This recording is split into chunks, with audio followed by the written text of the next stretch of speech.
чем отличие между директором предприятия и вождем племени? Их, конечно же, много, но много и общего. В Национальном музее Республики Башкортостан необычный мастер-класс.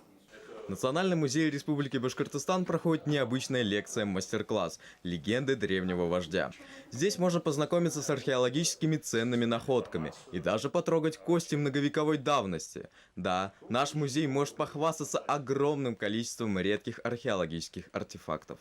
Что больше всего запомнилось? Самым интересным для меня стал череп медведя. Он был необычен тем, что в нем еще нашли кончик от древнего оружия в самом черепе, то бишь сам череп проломили. Археология весьма интересная наука. Она изучает историю, но не по книгам, а по находкам. Но сложность в том, что нужно знать где, а главное, как их искать. У нас в Башкортостане археологическими раскопками заинтересовались еще в середине 19 века. В это время Национальный музей Республики Башкортостан, созданный как Уфимский губернский музей, являлся научно-исследовательским центром региона. Чем отличается это мероприятие от стандартной экскурсии? В стандартных экскурсиях тебе просто проводят экскурсию, ты ходишь за экскурсоводом, и тебе говорят разные истории о происхождении всяких останков.